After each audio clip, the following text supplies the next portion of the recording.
നാലാമത്തെ സ്റ്റെപ്പ്, ഇടത്തെ കൈ ഇങ്ങനെ ഫ്രണ്ടിലേക്ക് നീക്കി പിടിച്ചാൽ നിങ്ങൾ ഇടത്തെ കൈ, ഞാൻ അവിടെ ഇരിക്കുന്നത് വലുതായിട്ടാണ് തോന്നുന്നത്.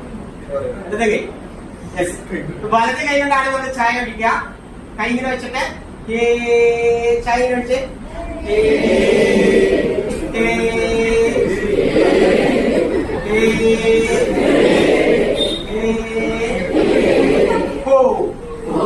വളരെ ഫാസ്റ്റ് ആയിട്ട് പെട്ടെന്ന് വേണം.